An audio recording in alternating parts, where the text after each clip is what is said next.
ہمارے قصے میں ہمارا کوئی کردار نہیں تھا۔ پاکستانی سفیر اسد مجید بھی سائفر کا الزام جھوٹ قرار دے چکے ہیں۔ ڈونلڈ لو سے جو پوچھا گیا وہ بتاتے چلے جا رہے ہیں، یہ بریفنگ انہوں نے دی ہے، اسی سب کے اوپر بات ہوگی۔ سید محمد علی اس ساری کی ساری صورتحال کا تجزیہ کریں گے، ہمیں جوائن کر چکے۔ بہت شکریہ سید محمد علی صاحب، ہمیں وقت دے رہے ہیں۔ یہ فرمائیے گا، سائفر کے اوپر بھی انہوں نے بات کی، اس سارے کے سارے معاملے کو آپ کیسے دیکھتے ہیں؟ دوسرے یہ کہ جس نے شور شرابہ کیا اس کو باہر نکالا گیا، یہ بھی ہم نے ایک مثال ان کے دیکھی۔ دیکھیے، سب سے امپورٹنٹ بات جو انہوں نے کی وہ یہ کہ امریکی دفتر خارجہ کی جانب سے انہوں نے نمائندگی کرتے ہوئے یو ایس کانگریس میں کہا کہ امریکہ پاکستان کو ایک بہت اہم اتحادی سمجھتا ہے اور اس کے ساتھ جو ریلیشن شپ ہے اس کو انتہائی قدر کی نگاہ سے دیکھتا ہے۔ پہلی بات تو یہ ہے۔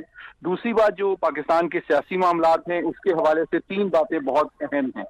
سب سے بڑی بات میرے خیال میں یہ ہے کہ انہوں نے یہ بات کانگریس کو بتائی کہ 2 سال سے جو ایک جھوٹا الزامی بیانیہ ایک سیاسی جماعت کی جانب سے ڈونلڈ لو کے حوالے سے مرتب کیا گیا تھا، اس کے نتیجے میں ان کی جان کو پچھلے 2 سال سے خطرہ رہا ہے۔ یہ میں سمجھتا ہوں ایک بہت ہی تشویشناک بات ہے کہ امریکی حکومت کے ایک اعلیٰ عہدیدار کو 2 سال سے دھمکیاں مل رہی ہیں ایک سازشی بیانیے کے نتیجے میں۔ تو اس سے تو یوں لگتا ہے کہ یہ جماعت جو ہے صرف پاکستانی ریاست کی نہیں بلکہ عالمی طاقتوں میں بھی مختلف لوگوں کے خلاف دھمکی، دھوس اور فیک پروپیگنڈے کو استعمال کر رہی ہے۔ یہ اس کا دوسرا پہلو ہے۔ اور تیسرا پہلو یہ ہے کہ جس طرح آپ نے کہا کہ جو سائفر کنسپیریسی ہے اس کو آج یو ایس کانگریس کے سامنے باضابطہ طور پہ فارملی دفن کر دیا گیا کہ یہ بالکل جھوٹا بیانیہ ہے، اس کا حقیقت سے کوئی تعلق نہیں ہے۔ اور اس سے میں سمجھتا ہوں یہ بات بالکل واضح ہو چکی ہے کہ جو بیانیہ جھوٹ پر مبنی مرتب کیا گیا تھا، جس کا مقصد پاکستان اور امریکہ کے انتہائی قریبی اور اہم تعلقات کو متاثر اور خراب کرنا تھا، وہ امریکہ اور پاکستان کے ذمہ دارانہ رویے اور قریبی تعاون کے نتیجے میں ناکام بنا دی گئی ہے۔ اچھا، ایک معاملہ تو اب اس میں دیکھیے یہ بھی ہے، جب ڈونلڈ لو بات کر رہے تھے تو انہوں نے ہر کارنر کی ہر طرف کی بات کی ہے، پوری سچویشن کا تجزیہ کیا۔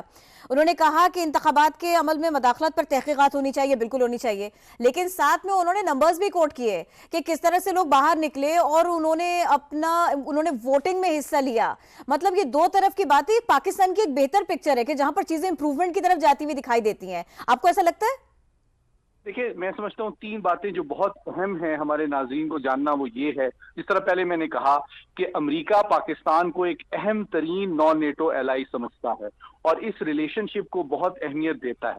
دوسری بات یہ کہ پاکستان کی ترقی و خوشحالی میں خود امریکہ کا مفاد ہے۔ اور تیسری بات یہ کہ پاکستان کی جو سماجی ترقی ہے، جس طرح خواتین کا بڑھتا ہوا کردار ہے، اعلیٰ عہدوں پہ ان کی تعیناتی ہے، اور ایون نچلی سطح پہ بھی خواتین کی معاشی ترقی میں جو ان کا اہم کنٹریبیوشن ہے، اس کو امریکہ بہت قدر کی نگاہ سے دیکھتا ہے۔ تو یوں نظر آتا ہے کہ پاکستان کے سیاسی معاملات کے ساتھ ہی ساتھ ہماری معاشی اور سماجی ترقی کو بھی امریکہ بہت سراہتا ہے اور اس ریلیشن شپ کو بہت قیمتی سمجھتا ہے۔